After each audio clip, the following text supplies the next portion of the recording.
looking in your screen and you see yourself, that is not a mirror. So be careful what you do regarding nose hygiene. Everybody can see it. So I have to tell you folks that we were just talking earlier about storing the recordings of this meeting. So last week I was saving the meeting and ran out of disk space. And so my son fortunately was here in Tucson and put in a terabyte drive for me. So it's not an issue anymore. Okay, so I want to close that and I want to share my screen. No, I want that.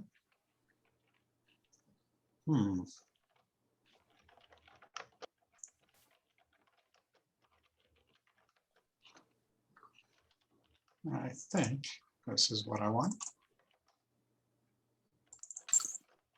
Okay, there we go. So anyway, good morning, everybody. Glad you could join us this morning. We're growing by leaps and bounds. People are joining us all the time, and Wes is just filling us up here.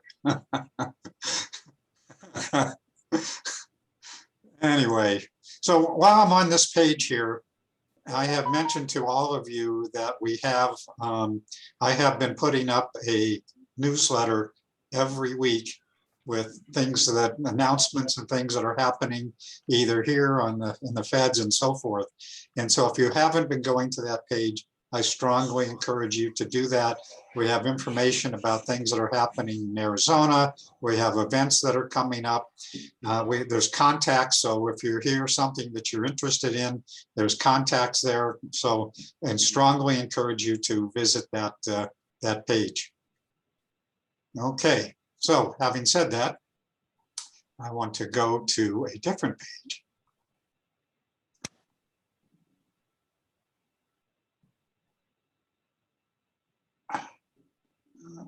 Okay, meeting, there we go.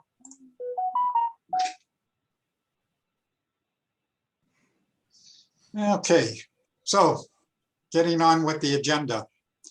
I was just talking about, I will try to have the last two meetings on YouTube and published so that you can view the meetings, and we'll have recordings of the meetings every week. And again, I want to say a thank you and shout out to Oris and Henry for the great work they've been doing, capturing our meetings and our minutes and including the registration list and everything. So you guys have been doing a great job. Really appreciate that. Okay, let's see, moving on here, the agenda for today. Again, I want to thank our sponsors, Care First Health Plan, Valley of the Sun United Way, Satellite Broadcasting, and Khajiit. And those of you who are companies and are not sponsors yet, would like to have your logo and recognition, we would love to have you. Again, our meeting schedule, we will be meeting next week. No meeting, of course, on Memorial Day on the 31st, and I will send an invite to all of you for June. So, I'm sorry. Okay. And again, just a reminder that if you're looking for, let me get this out of the way. If you're looking for, wanting to know who's been participating, again, you'll be able to see that in the minutes of the meetings, but also I have a Google Doc that has all the people who have responded to and filled out our Google form. You can see the list of participants. So if you're looking for somebody, you want to know who's involved, or you're looking for somebody and want their contact information, that is available here. If you haven't done the Google form, please, please, please do that so that we can capture your contact information. Okay, so having said all that, let's move on to the updates. Jeff, you want to start, please? Sure. Hey, everybody. Just a few things today. If you're not aware, HB 2596 did pass and was signed by the governor, opening up the rights of way on our state highways to broadband construction. This is a very important step forward for all of us. It takes some of the regulatory uncertainty out of the process, and we expect this to help move forward a lot of different projects. HB 2808, I believe it is our rural broadband development grant. That is in the budget process. My understanding is that that process is actually moving forward, and I'm hearing very good things about our grant. So certainly stay tuned on that one. So Jeff, are we talking still about 10 million, or are we up to we're talking 100 million? Where's that process? Do you know? There's a lot of numbers floating around. I'm not going to speculate on that until we get the final number, but my gut tells me more, but my head tells me this is a budget negotiation. So wait until we get a number, but everybody seems to be very enthusiastic about this. Great. Thank you. Go on. Thank you everyone who's helping with the EBB and getting the word out. I've been talking to the carriers themselves to make sure that they are participating and active. If you're not aware, Cox has done some really good work in terms of outreach, as well as extending existing programs under their Connect to Compete program. The other carriers within the cable world are all active in this. So, please continue to press. This is a window of opportunity for us here in the state. We've got our NTIA partnership webinar coming up next Wednesday, or actually this Wednesday. I'll put a link in the chat. If you have not registered, it's the follow-up to the one we had at the beginning of the month. Lots of breakout sessions, lots of one-on-one opportunities to talk specifically about how to utilize the information that was put forth on the 2nd. Appreciate if you could attend, and it's great for our state and great for us in terms of getting these future events in terms of participation. Last time they were very happy with the different groups that participated, quite honestly, from every county in the state. As you know, we had an RFP out to hire a consultant to help with our middle mile planning and put together a coherent plan for moving forward. There are a lot of different interests involved in this. We have selected a consultant, and we're going through the process of getting contracts signed. That information will be public here pretty quick. Steve, Mark, and others, please expect to have an opportunity to speak with him. I'd appreciate it if you would, to give your perspective on where we've been and where we can go. At the beginning of next month, I believe it's the 4th, we're having our first big ribbon cutting with the first round of the Rural Broadband Development Grants up in Payson. They put together a really nice fiber network up there, and they're expanding that network. We're excited to travel to Payson and participate in the process and support the diversity and the ongoing build up there. We hope to have a lot more of those in the next year. That's really all I have for today, Steve. Okay, great. Thanks, Jeff. Mala, I don't know if you got connected or not. Mala's having some. Yes. Oh, good. Yes, I am. I'm here. Can you hear me? Yes, we can. Okay. If it sounds funky, there are things going on in the background on my computer that IT is working on, but they gave me access so I can get into the meeting. Mala, excuse me just one second.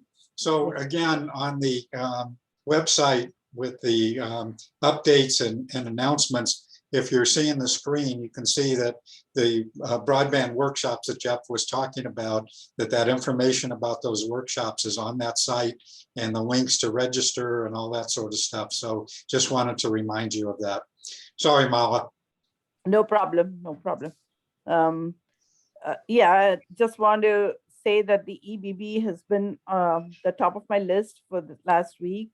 Fox 10 actually carried the news on the 12th at 7:30 in the morning when the program launched. The Tucson channels had been carrying the news even before that. And we're hoping to get more out into the media as quickly as we can. But there's been a lot of promotion activities going on behind the scenes. Those of us who've been working on EBB outreach have been pushing this out to our contacts, and I encourage you to do that as well, so that we can reach the grassroots level promotion. We also had a meeting last week Steve, Janet, Cindy, Janet Major, Cindy Hogan, and the Pima County folks, the Pima County Library, Ken Zambo, he works on workforce development, as well as Marcelino Flores, who is working with the One Stop. We were talking about the issues that are likely to be faced by those who are promoting, like, for example, how do we really train the navigators to go through the application when we can't access a live application unless you're an applicant. So Cindy had been looking at it, and so have I. We can only get through the first page without putting in all the data that we need to put in. So hopefully we can do it very soon with a live applicant and capture pictures and screenshots that we can put into a presentation. So that's our next step. That's what we're looking at. We're also uploading the paper copy of the application. So you can apply paper copy and you can send it in by snail mail to USAC. And the third way of application is through the service providers themselves. Now, all of the major service providers are participating. The smaller service providers that are not participating, some of them are in the process and they need approval from FCC before their name shows up on the site that they are a participating service provider. And the reason is because they have to go through some billing process confirmations through FCC. And once that is done, their name will appear there as well. So this is being updated every day. So if you find that the service provider in a particular area is not on, just refresh and keep looking, or just send me a mail. I can follow up with the service provider and see what issues they have in making sure that they're on the site. So please continue to do the promotion through whatever sources you can. The connectarizona.com has an EBB there is an EBB toolkit on that, as well as email templates that you can use. Modify the templates any way you like and personalize it and send it. FCC also has its own emergency broadband benefits toolkit, so you can look at that as well. Just to let you know that there are other states that are doing the same thing. You know, the Boston Consulting Group has a very good report out on what the barriers are of the lack of awareness, the lack of clarity about the program, the lack of trust, structural limitations. Those are kinds of things that they came up with. And of course, their suggestion to the Boston group, Boston community, is continue to strengthen your communication, adapt. Broadband adoption is important. Continue to promote that, and they think that then this would work. So I'm sure it would work for us too. The very same advice would work. Indiana has also done the Purdue Research Center for Regional Development has done a study on EBB footprint in Indiana. Very interesting report. I'll put the link to that as well in my notes. If I can put it on the chat, I will as soon as I get off talking. The ECF rules came out last week, but there's been some lack of clarity on certain issues, and it has been brought to FCC's attention. So we are awaiting an update, and hopefully if it comes out this week, Steve says he would let me present next week on the ECF rules, and I'll keep you informed, Steve, whether we've got the update or not, Okay, and whether we are ready to share the rules and details. So back to you, Steve, unless anyone has any questions. Okay, any questions for Mala? Okay, let's see what's next on our agenda. So Sophia, are you online? Yep, I'm right here. Okay, you want to give us an update, please? And I don't know if Mylan also joined us or not. I was able to talk to Mylan last week, so I do have a brief update from his perspective as well, but I'll start. We continue to announce the new projects that we're spending our federal money on. I will, as I usually do, put that website where we announce them in the chat, so you can keep up with the different announcements that we have made. It is very exciting. We're still about a month away from any finalized tech task force. Sophia, I can't hear you. Can't hear what you're saying. Hear me? You're breaking up. Is that better? Yes, That's better? yes. Awesome. So there won't be a tech task force work announcement probably until next month, but I will make sure I have all kinds of details to share with you all about that next month. And then Mylan is currently working through the new E-rate rules and working on an email and some resources to get out to schools to help them understand the new rules. And he and I are working together on that.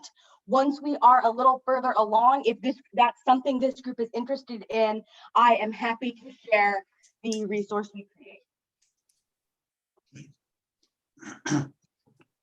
Sophia, are you getting any, hearing anything or getting any feedback about how the schools are dealing with EBB? Are they interested in any feedback at all? I wish I was, Steve, and I will ask at this week's, we have like a weekly meeting with some school leaders, and I definitely plan to ask, but I have not heard much up to now, though I would welcome any feedback others have heard. Feel free to private message it to me in the chat. Okay. Anybody else been hearing anything from the schools? I know, Wes, we have a conversation later, but anybody have any feedback about the schools, what we're hearing, anything? You know, Steve, this is Ian with Smith Bagley. Yeah, Ian. Schools and EBB, not so much. It's ECF. That's the rendition of the EBB for the schools is the ECF. It's more geared towards their requirements. It's specialized to them. It fits within a program that they're recognized because now it's not students procuring services, but schools procuring services. Uh-huh. So that's really the direction to drive the schools. It's a better fit for the schools. There's SIPA compliance around that. It doesn't get used by all the family members to a degree.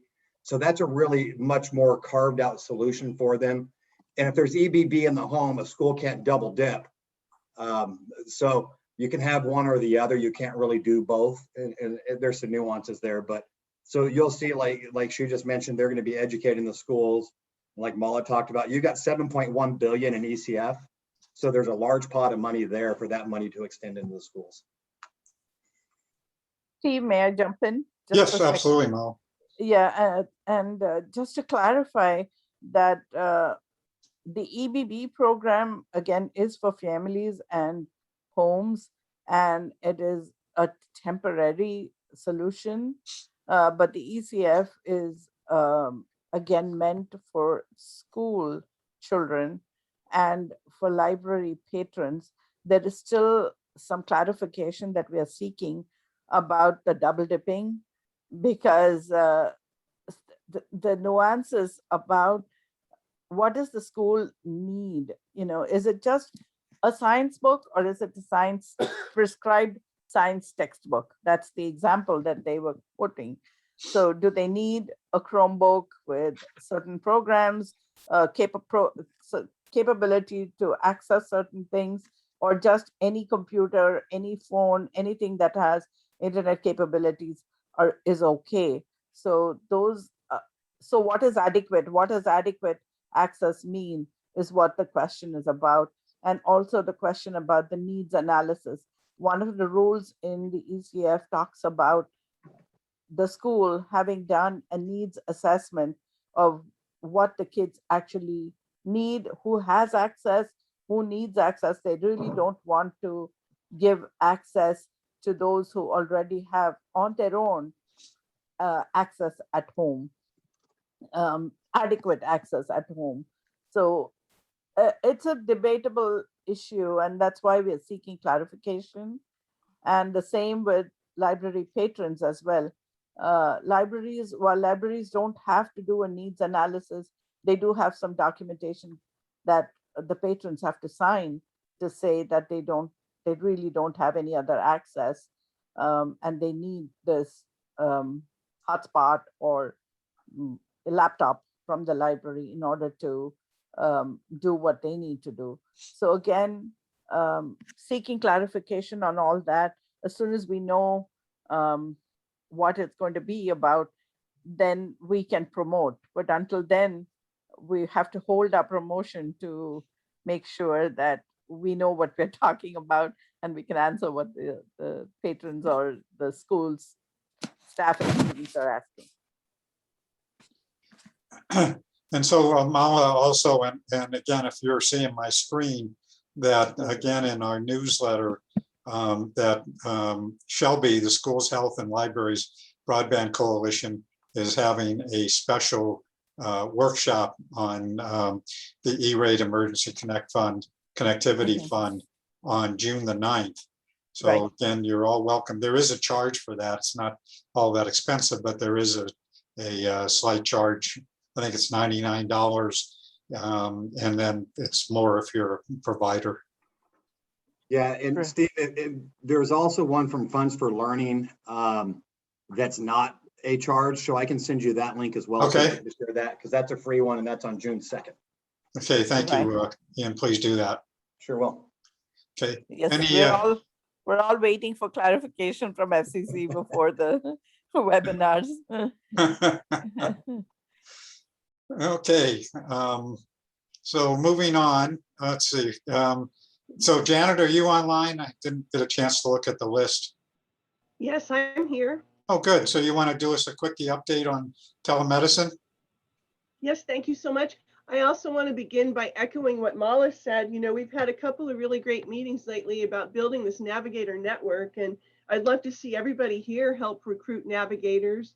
You know, this Connect Arizona site's amazing. So anybody that would be a good potential navigator can go there and sign up and get materials and get training. What I would like to do, what I'm meeting with our team today about, is working on training the people who are like the original navigators, right? The promotores, the community health workers, and the community health representatives, the CHAs, the promotores, the people who have been on a very entry-level job that's probably the most important job in healthcare right now in the state of Arizona, the people who get people connected to healthcare and health information. So I would like to plan a couple of webinars in which we can all help recruit. I've got great contacts within those three organizations. I'd like to help recruit some navigators and build this navigator network, and host a presentation as well at the 47th Annual Rural Health Conference. And I'll put this in the chat. I'm so excited. It's going to be a hybrid conference. I get to help put the hybrid into the Arizona Rural Health Conference. And since it's in Flagstaff, I've been working with CHRs out of Chinle and Tuba City for many, many years. And I would love to do some EBB training as part of that conference.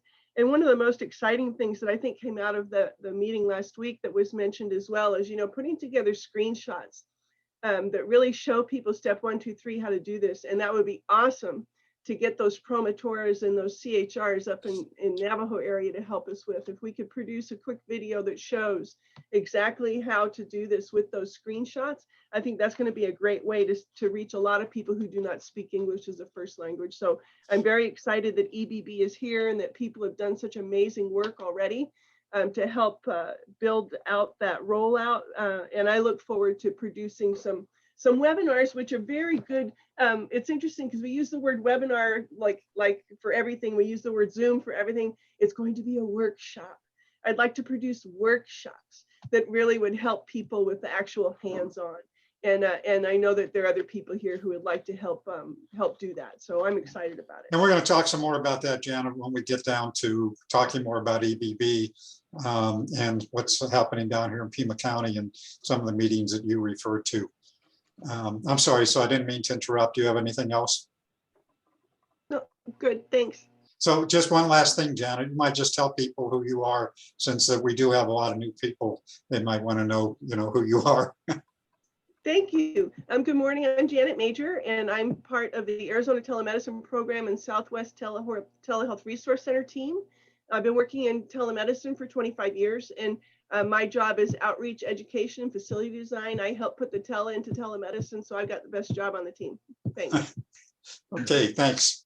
Hey, Steve, this is Jeff. I was just going to say, Janet is probably in my inner circle of people who definitely is a trusted advisor. She knows more about telemedicine, or she'll forget more about telemedicine than I will ever learn. So if y'all are working on a project specifically that's going to be impacted or will impact telemedicine in your area, she is somebody you should absolutely connect with. Her network is just unmatched in this area. Absolutely. And not just in telemedicine. I think she's got connections with lots of folks around the state. Truly. Leah, are you online?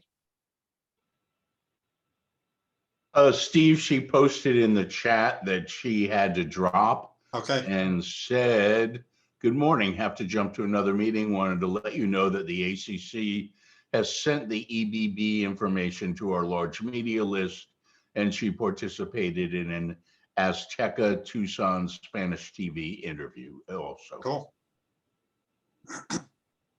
Got lots of folks who are working. I know I'm seeing EBB popping up everywhere. And so I know a lot of it has to do with the work that our team has done here, but people all over is working on getting the word out. So Derek, I'm pretty sure I saw you online. Yeah, though I do have to fall off here pretty quickly for an 8 o'clock, and I have a quick update today. So Okay. Again, Derek, you want to just introduce yourself quickly? absolutely, certainly. Derek Masseth, I'm the executive director of the Sun Corridor Network. That's Arizona's research and education network. And this morning, I'm just happy to report that our Digital Divide Solutions, that's our network that we built in the Isaac School District at Moya out to 8 households, is prepping to expand that network to 100 plus all over the Isaac School District, a square mile in the Isaac School District, along with a number of multi-dwelling units, apartment complexes that predominantly serve refugee communities, working with the Welcome to America Pact on that. We've also been working on, or with a number of communities, 3 tribal and plus Page, on some community network CBRS network builds we're ordering the equipment within the next couple of weeks and hopeful to install. I don't know why I did this to myself, but install on the rooftops in June of all times in Arizona, in Page, in cells for the Tohono O'odham Community College, and a couple of sites on the Navajo Nation. And so that's our Digital Divide stuff that's in flight. Happy to continue expanding that program. The Middle Mile program, the I-17 and I-19 builds are continuing to progress, though having met a couple of delays, we're now targeting summer of 2022 for completion. And continuing to hope that the funding for the I-40 west of Flagstaff survives the legislative budget process alongside Jeff's rural broadband grants. And I noticed that Mark already pointed out ASU's Lighting Up the Future event, kickoff event tomorrow afternoon. So excited to get those efforts underway as well. I think that's tomorrow. I think it's at 4, but the webinar invitation has gone out to the BSN group, and happy to share that link in the chat as I fall off. Okay, that it, Derek? Yeah, for today. Any questions for Derek? Hey, Derek, this is Jeff. Quick question. Number one, the fact that you're working with the Welcome to America Project is awesome. I love that organization. I have given them pretty much all my furniture over the years. They Nice. provide furniture and services to recently arrived refugees. It's a fantastic organization. My question is that do you provide any sort of training or anything? Obviously, you provide, correct me if I'm wrong, I think it's millimeter wave to the Isaac folks, just so they know what they have, because that's a big change if you're going from nothing to that. Yeah, so they do have, and there might be an opportunity for us to integrate some navigators into that program. But they do have, I forget what they call it, but there's a program that they already work with that gets devices for these refugees. It's got a really clever name, and it's escaping me this morning. And that group tends to spend a lot of time helping people use the devices that they give them. So not necessarily part of my mission, but definitely part of the project is a mission to ensure that these folks get the devices that they're given, onto the network, and then help people to make effective use of those devices, whether it's for community engagement, education, telehealth, or what have you. So I believe that need is covered. Certainly the device distribution need is covered, and they couple that with some training. I can speak more to that later, Jeff. It's a great question. And no, it's a great organization. I'm just glad to hear that you guys are working with them. Yeah, that's pretty exciting. It's interesting that a lot of those folks arrive in America and have less connectivity than they had. I think you're the one that pointed it out, Jeff. Sometimes less connectivity when they land here in Phoenix than they had in whatever country they happen to be fleeing from or a refugee from. So happy to help. Yeah, I mean, you could be the next Sergey Brin sitting in one of those developments right now. And, right. That's Absolutely. what's so exciting. The correlation between refugees and awesome entrepreneurs is there. Right. And It you is. guys are getting them an early start. So this is good stuff. Yeah, Derek, it's before exciting you stuff. go, Derek, before you go, I just Uh-huh. want to say that we are exactly doing that. We are exactly teaching underserved students, and we are going to reach out to you about the Isaac School District as well. Okay, awesome. We also have a pipeline, and we work with Arizona Strut, that may be who you were trying to think of, but as well as other organizations. I have 400 computers in my garage right now that Nice. go to underserved students, and then we teach them how to build them and learn all about them. And at the end, give computers to the families. So we definitely want to talk to you and dial in how we can help your people as well. Awesome. Happy to connect. It's too bad, Derek, that you have to drop off, because Debbie's going to be coming up next to talk about some of the great work they're doing. I'll try to come back, or at least linger. If not, you can follow up. You guys can connect afterwards. We will. Fair enough. Awesome. So we have a couple of folks that didn't introduce themselves yet, and then we're going to get into Debbie's presentation. Megan, are you there? I see you're muted. Yes, I'm here. You want to introduce yourself quickly? Yes, good morning. Megan Bearden. I'm Director of Public Policy at Wildfire. We are the state community action agency and represent the 11 community action agencies throughout Arizona. Great, thank you. Thanks for joining us. And Michael Edmonds? Oh, okay. I'm happy to introduce myself. I thought you knew who I was, Steve. I'm Mike, and I'm with I live in Tucson House. I'm the secretary of the executive committee of the Residents Council. I'm on the steering committee for Thriving EO5 and a bunch of other things, but that ought to suffice for now. That's great. Thank you for joining us this morning. Is there anybody else that's new that I haven't hit today? Okay, if not, let's move on. So I'm really pleased to introduce Debbie Kovesdy, who is the CEO of Generation Tech Support. As I think I mentioned previously, known Debbie for several years now, and just doing amazing stuff, and most importantly, doing really amazing stuff with young people. So it's really exciting to have her talk about Generation Tech Support. And so with that, Debbie, I'm going to stop sharing, and I'm going to turn this over to you.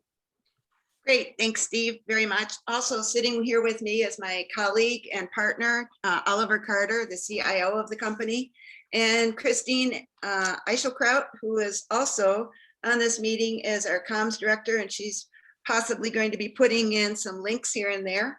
And I think I'm going to share my screen now real quick. But while I'm doing that, let's see, I want this. Can you get our desktop? Let's see, I want to get this on here. I did this. Okay. I want to speak less about what we're doing and kind of go through it very quickly, give you the overview, talk about some of our programs. But I mostly want to use this time to talk about how you all feel we can help the organization. After last meeting, couple of meetings, I've gone back to Gentech and tried to wrap my mind around just how we can be players in the great things that you're doing. And we haven't connected all the dots yet. So we're hoping that, oh, I need a password to unlock, to share my screen. You shouldn't. Unlock. Let's see here. What's that about? Can anybody see my screen? Probably not, right? Security on the computer. Oh dear. Okay, what do I do? Okay. All right. Well, we're going to sort this out here. Being a tech company, I think we probably could figure it out at some point. In any case, we, as a teacher, a tech teacher, I started the company with a bunch of high school students, about 22 of them. And we thought that they were a tech savvy group of people, of kids, rock stars in all things tech. And we felt that the rest of the world needed a lot of tech support. So the idea here was to connect the two. Is that it? Okay. All right, there you go. And the whole idea was starting the company with these kids to provide our signature service, which is walk-in tech support. Anybody with any question can walk into Gentech. We have a storefront near 7th Street in Greenway and can ask any question on any device on any program. So that being said, oh, we there? We want to do that. There you go. There you go. Okay, cool. All right, great, thanks. So we really do, we provide 6 basic services: the personal tech sessions, like I was talking about, anybody, any question; the computer and device repair, which sometimes segues off of a meeting. Home service was very popular during the pandemic days. We did have a couple of brave techs that put a face mask on and helped a lot of elderly folks get on Zoom and understand what it meant to work in the digital world. Many people, you'd be surprised if you looked at banking numbers, they don't know how to bank online, that sort of thing. So we're there for people, as well as more sophisticated things, technology help. We have Kids Tech, which Oliver is going to talk about, and Kids Tech in Schools, which Christina is going to share some links, and then group sessions and sophisticated tech, like I said. So the idea here is full circle. The techs that we hire, now we've evolved to college students. The techs that we hire are learning how to run a business. They're reaching out to community. They're learning workplace skills. So we actually talked about this in our group a couple of weeks ago, what the industry needed from techs today. And one of the great things that industry needs from techs today is workplace skills. So we do that. They're involved with all of the facets of our business, from meeting to attorneys, to collaborating, to writing curriculum. These young people are rock stars in technology, and they bring kindness and genuine support to anybody that needs it. So we said on our website that there's a huge digital divide in our society. And it's not just elderly people, it's a lot of people, and it's a lot of children in schools that are underserved, and they're not seeing the type of STEM that industry would like them to learn, even at a young age. And we are on a mission to fix it. And about 2 years ago, Oliver came on board. He's somewhat humble about me saying he's an aerospace engineer, but I think it's important to note that we have somebody from the industry that is a top-notch professional that can say, hey, this is the sophisticated technology that we need to bring to our company, and he does that. Debbie, we had somebody ask if there's anybody over 18 who's involved. Over 18 what? Is there anybody over 18 that's involved with your program? Our staff, you bet. We have a lot of college age students right now that are in their 20s. Yeah. And we've had, and Oliver's obviously over 20 or 18, and Christina works for us in our comms. So, you know, generally speaking, we recruit from colleges, UAT, ASU, Phoenix College and their tech departments. And we offer employment so that they can champion their tech careers as well. Did that answer that? Yep. Okay, so yes, we do. And we're looking for bringing that talent into the classroom. All of these people know 3 or 4, if not 5 or 6 coding languages, and they're very, very astute in technology.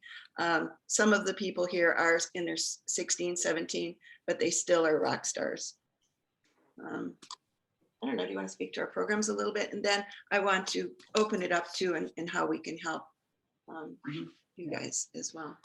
Yeah, so we offer Kids Tech. Summer's coming up. We have our summer programs that are going to be just starting here pretty soon. So let me bring up the summer. Yeah, I clicked the wrong one. Sorry. Okay, so we teach programming and robotics, and we've broken out right now into about 5 different programs. Coding, Cool Coding is just a start. We teach elementary and middle school age students, so they come in and they learn depending on their experience and age and expertise, this kind of thing.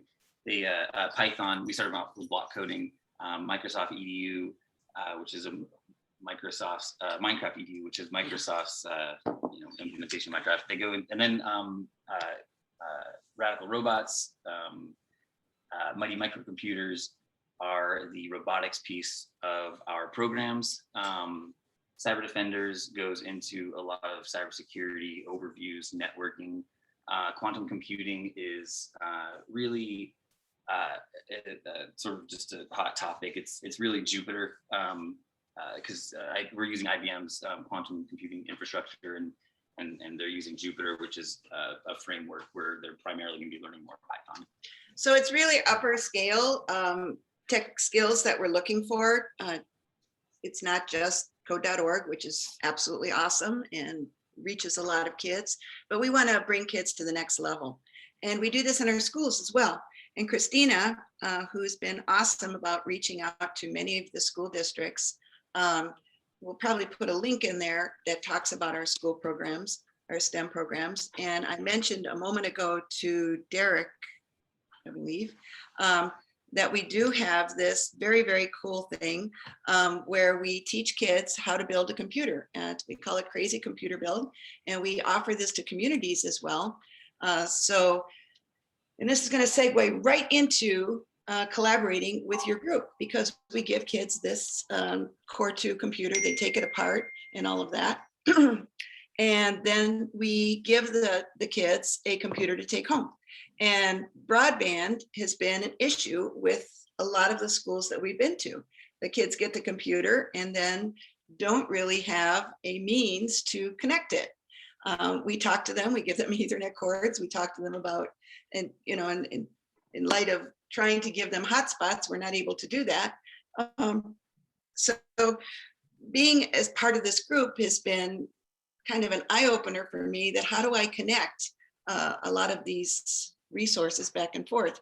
I did write to Washington School District about EBB last week and shared the links and all of it and didn't hear back anything.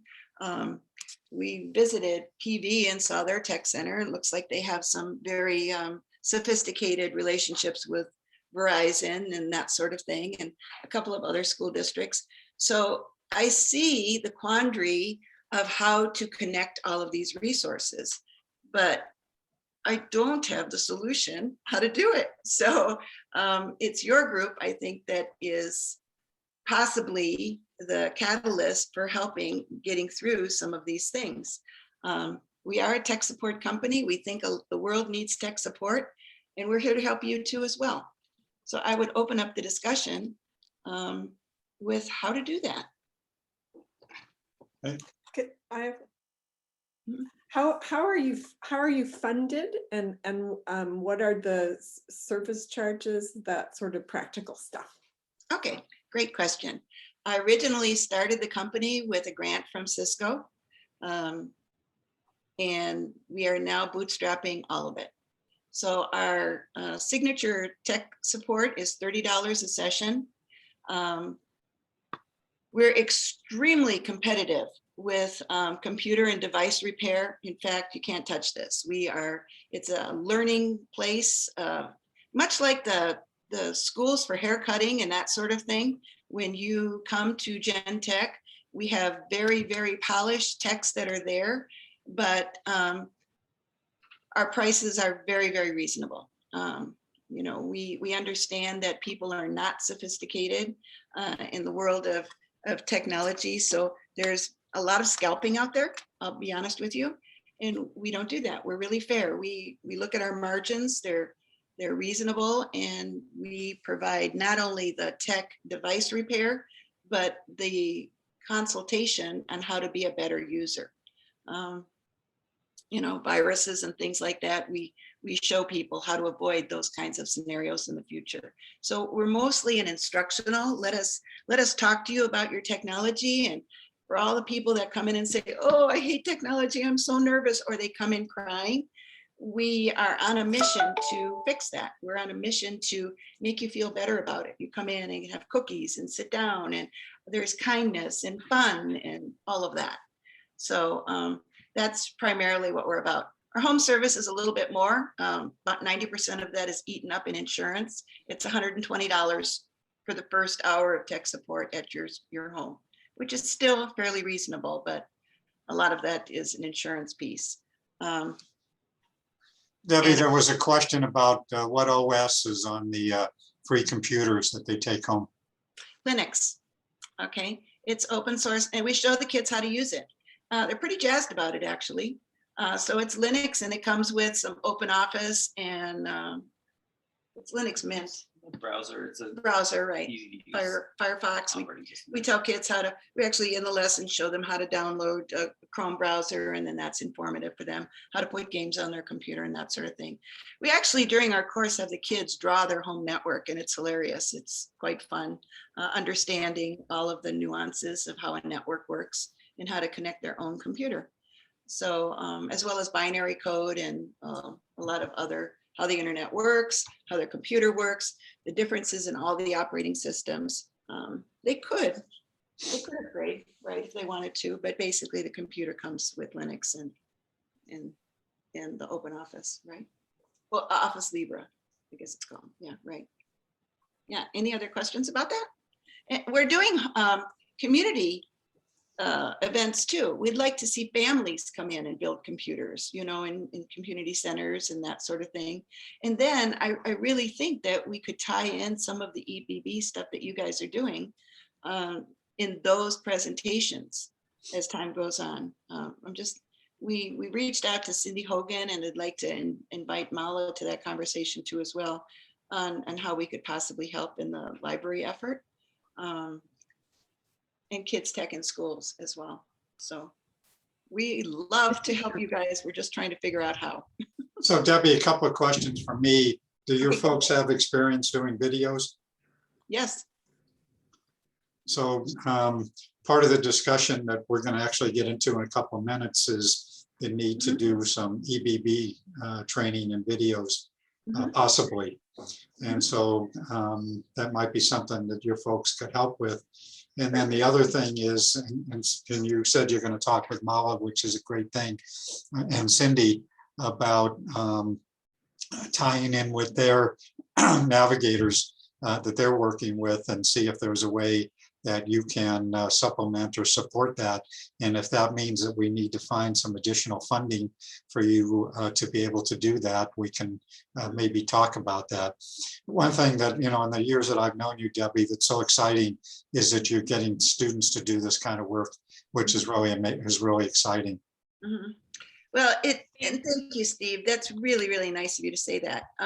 The piece of it is that we are not a nonprofit. We are a for-profit business because we have the goal that for all the tech kids that are out there that want to make a career in tech, they could have their own stores.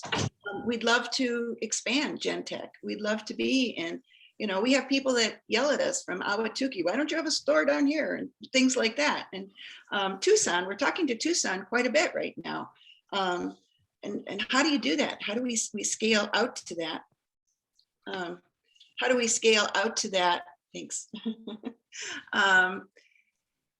And we want our techs in our store and our young people that we're championing through this effort to be successful and grow it and have technology available to everybody. There's places to go for some tech support, but there's a huge digital divide. You know, if you have an Apple, you can go to the Genius Bar, maybe a little bit at the Geek Squad, but there really isn't anybody to help you do everyday technology training. And we want to be there for everybody for that.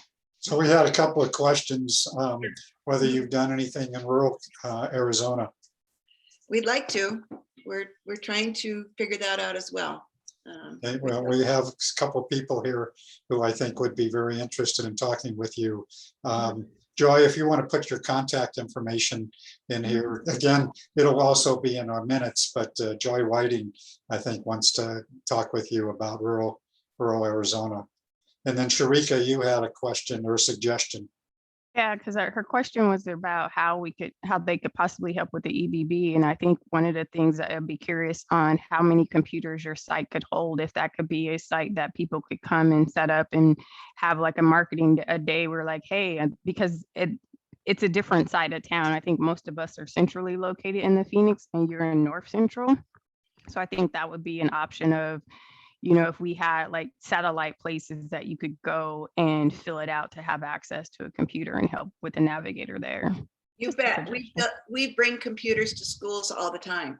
We are hauling, I think I can fit 63 computers in my CRV.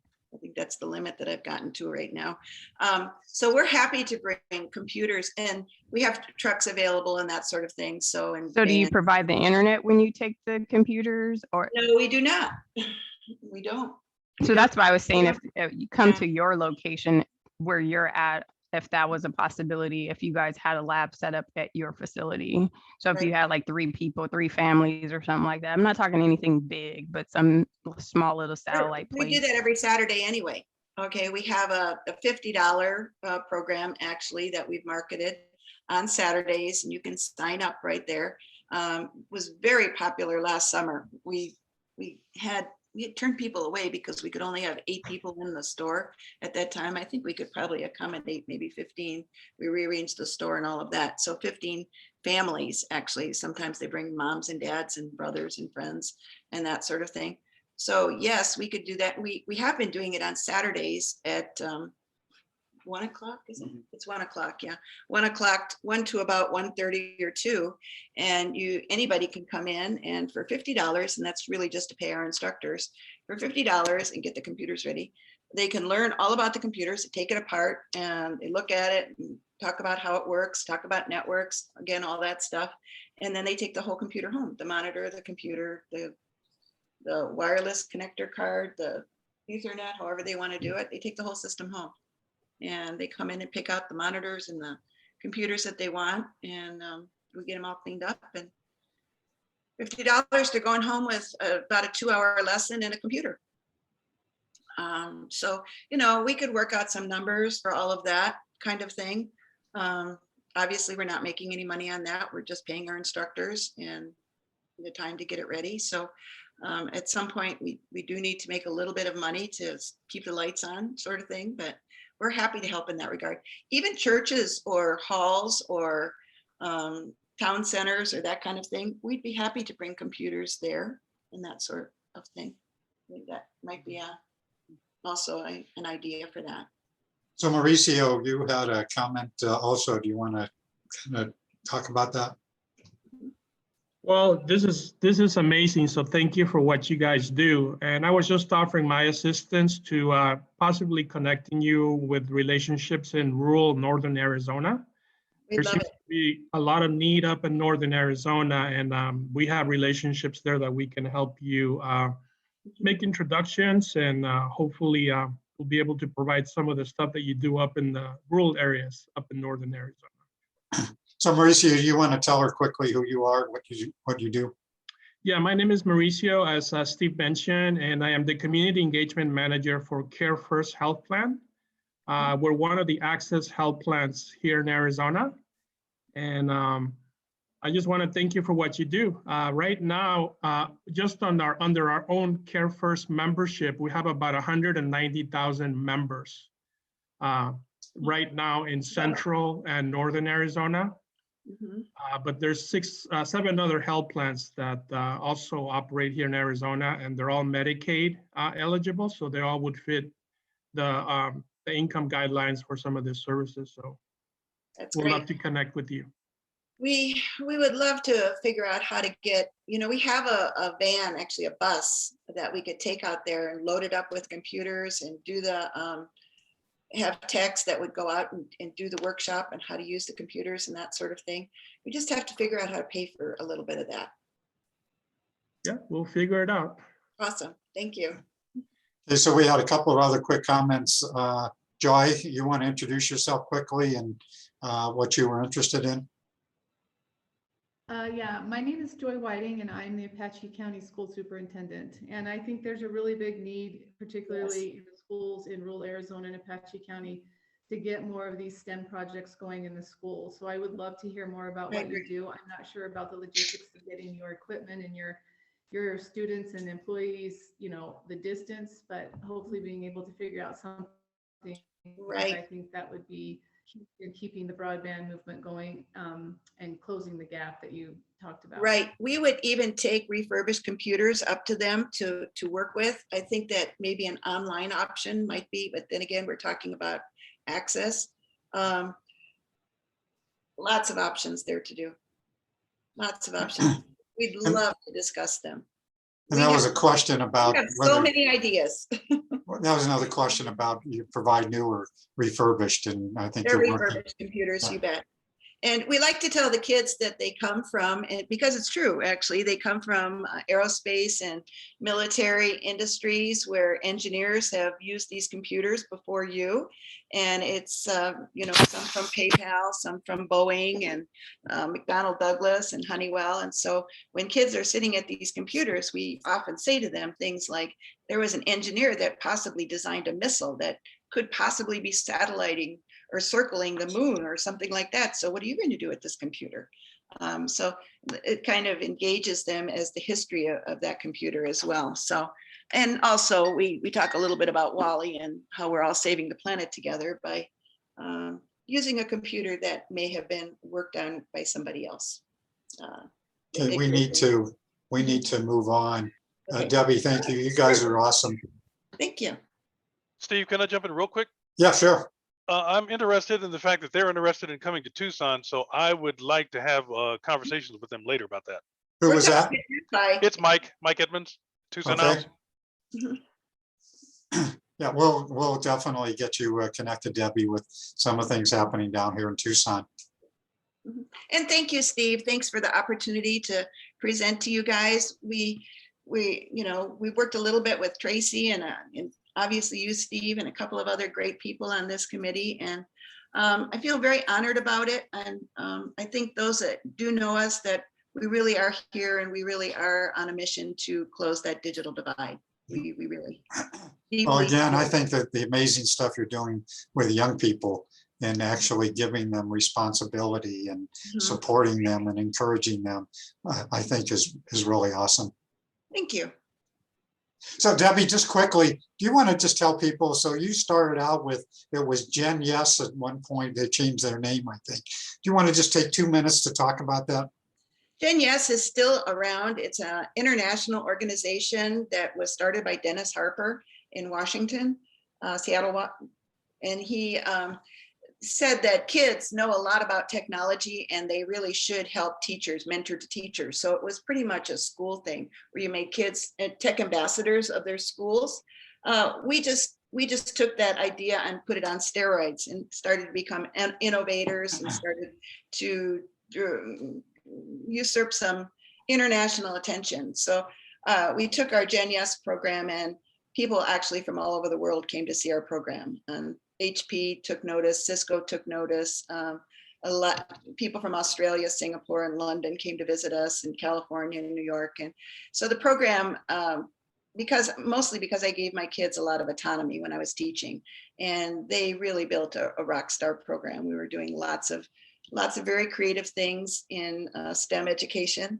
And my kids were actually saying to me, hey, we're going to college and we know like eons more than lots of other people that we need to figure out a way to get other kids engaged. So we started the company and more kids came, and the company is a very collaborative company. Coders come there to work for us and they learn about hardware. Hardware guys come and they learn all about programming. So they're all interfacing, playing with robots, playing with computers, playing with networking. Now they're setting up a whole new network.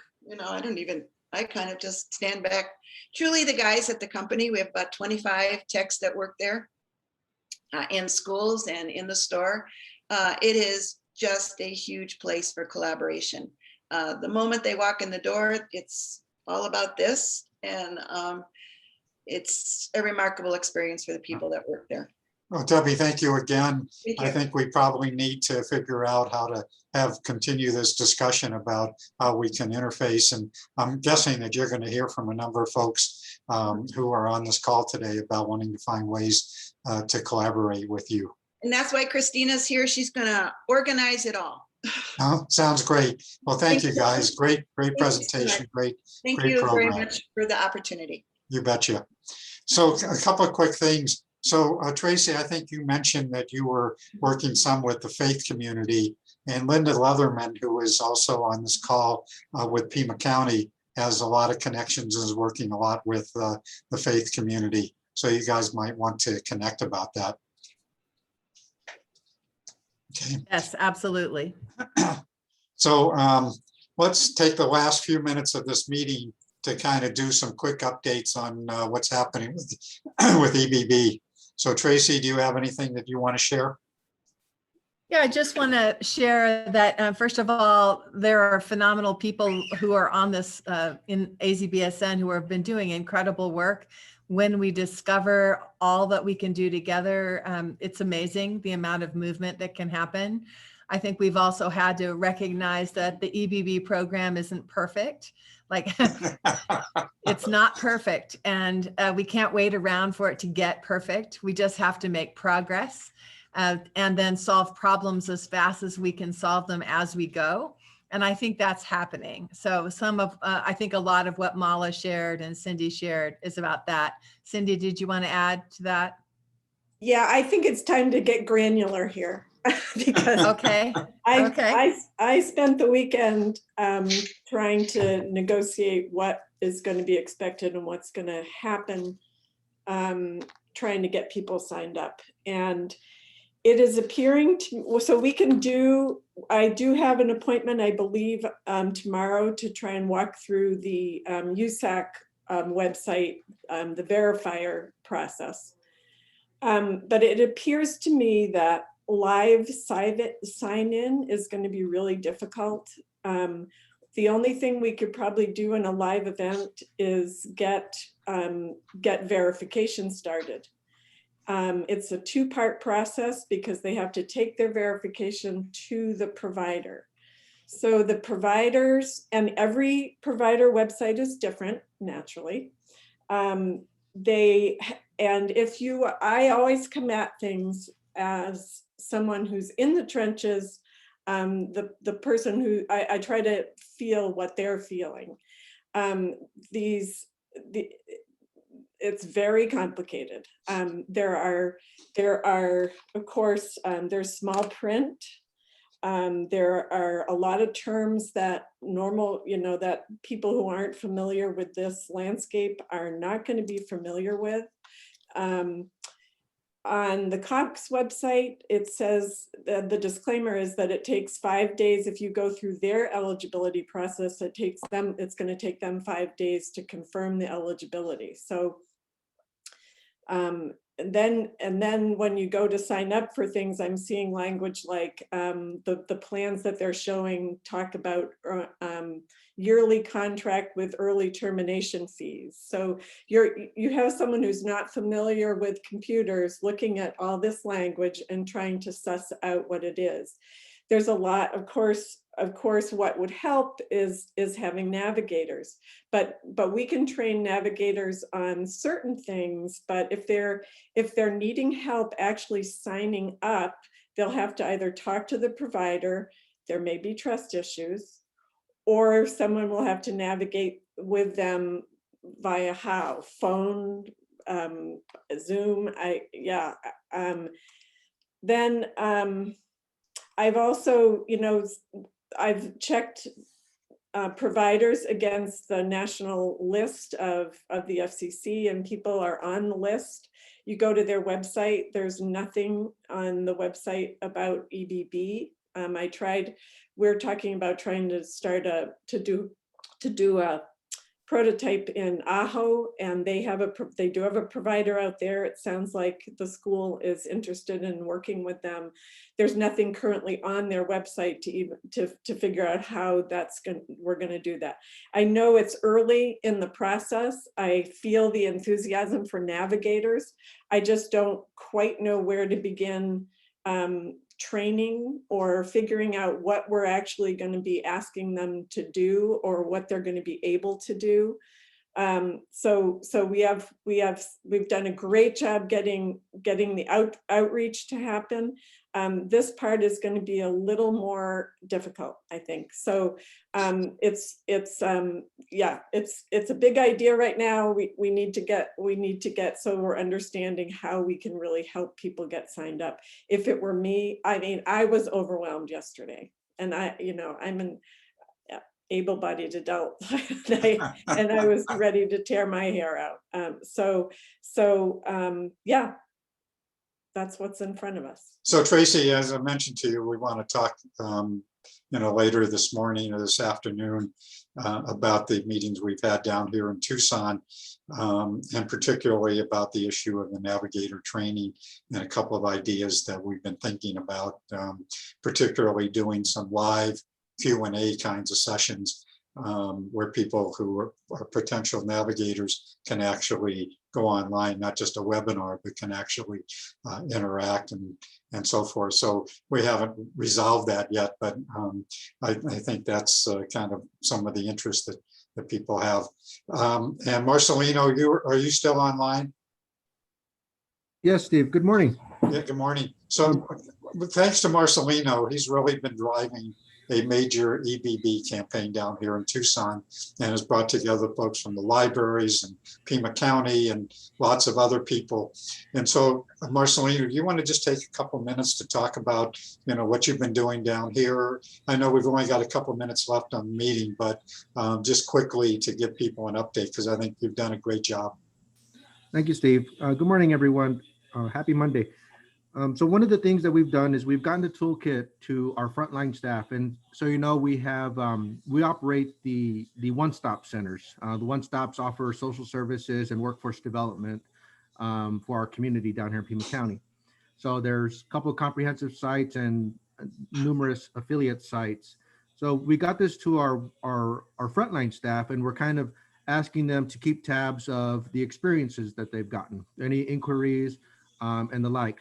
Myself, I've already helped someone through the the Cox application, and I have scheduled someone next week or this week for a Comcast application. So I'm kind of tracking, the experiences across our frontline staff, and hopefully we can bring them back to share some lessons learned.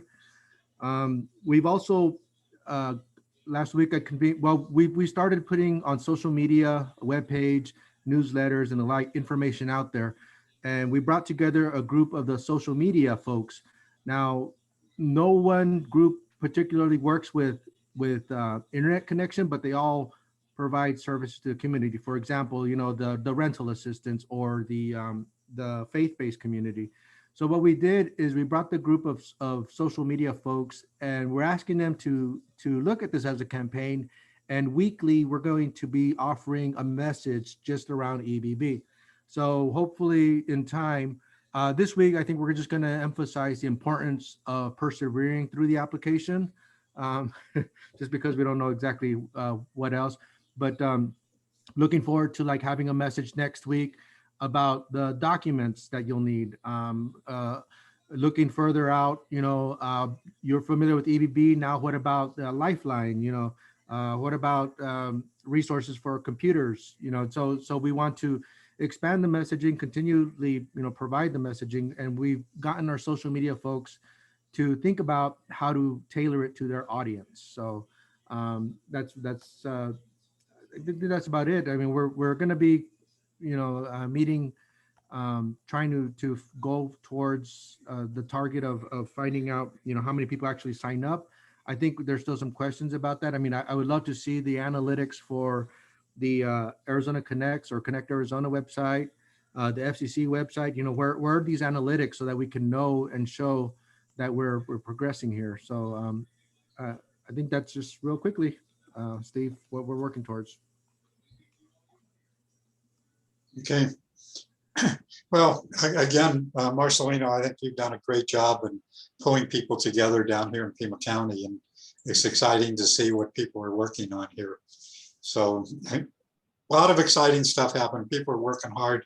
EBB is not for the faint of heart, as we've all kind of discovered here. And so I think particularly as we're now getting more and more into the folks who are on the front lines and getting their feedback on the experiences and the challenges that they have in trying to understand EBB and roll it out and so forth. And I see Wes has something he wants to say also. Wes?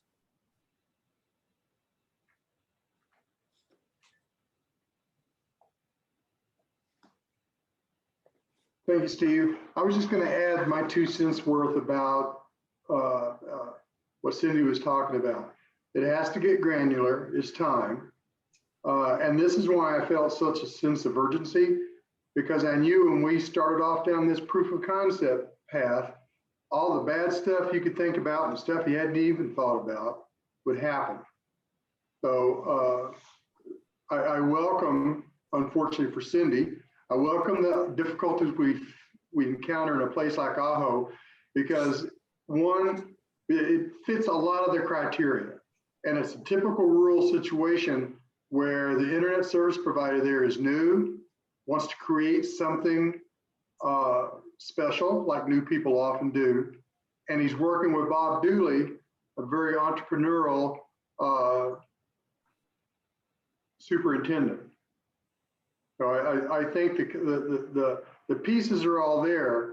Unfortunately, it's going to require Cindy to edge closer and closer to insanity to make this work. Not a long trip. Yeah, well, for all of us, it's kind of a short trip, but you got the right kind of people down there. It's just a matter of putting it all together. So Marcelino, just picking up on Wes, and then we're going to end this meeting, is that since Ajo is in Pima County, that this would be, because he's been talking with the superintendent. He referred to the superintendent Bob Dooley in Ajo at the Ajo School District, and I thought this would be a good opportunity to talk about how we can collaborate. So we've got Cindy, who's already been in touch with Wes, and Marcelino, and you and the folks and the connections you have, and Linda Leatherman and the Pima County Library. This could be a real good proof of concept, as you've talked about, Wes. So I'm going to try and get you folks together here a little later today and talk about how we do that. So I didn't want to get back to Bob today until we had a chance to kind of talk about how is it we can best do this proof of concept, so to speak. Well, and the bigger picture we're going to find with rural schools is that so many of them are going to not have the key element, which is basic, unaffordable internet service.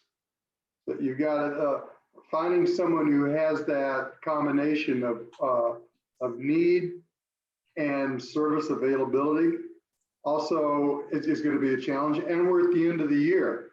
Every superintendent in the state of Arizona right now is either thinking about 8th grade graduation or high school graduation. They're thinking about hiring, they're thinking about budgets. They're trying to deal with temporarily insane governing boards. So this is kind of the perfect storm to try to find somebody who can fit enough attention into this, into their day to attend to something like this. And educators resist temporary fixes. The notion of the subsidy is wonderful, but it's just, it'll be here and then it'll be gone. But I think with Cindy Hogan leading the way, we can certainly make this happen. There you go, Cindy. No, and I would just like to commend everyone that's part of our group. There's a lot of things that are out of our control. The one thing we cannot give up on is sharing the information, getting the word out, because there's nothing we can do about the speed of the application or any other technical issue. Actually, this is to be expected. You know, whenever you have a large rollout, especially from the government, you're gonna have a rough first 2 weeks at it. If you guys remember the Affordable Care Act, how the website crashed and they had all these issues, but eventually it worked out. So the last thing we can do is not give up on sharing the information and keeping positive, and all the other kinks that are out of our control hopefully will be worked out. So thank you for the hard work, and let's not give up on just sharing the information and staying positive. I agree, Mauricio. I think there have been a huge amount of work done so far. We're not done. We have to keep going, but sometimes we have to do what we can do, you know, and then say, that's progress. Well, I think we're finding people, Tracy, who want to step up. When we had our brief meeting the other day, and actually I sent you, I don't know if you saw that meeting invite. It was a last minute kind of a meeting that came about, but Cindy was there and Janet was there and Marcelino was there, and it really, and Ken Zambo from the library. And so it was really kind of it just sort of happened kind of thing. But we definitely wanted to make sure that we're connecting with you and the team of folks that you've been leading. So I wanted to make sure. So when you get a chance, give me a call later this morning. Anything else for the good of the order? If not, Debbie, thank you again. You guys are awesome. And we'll see you all next week. And of course, no meeting on Memorial Day. So we'll see you all.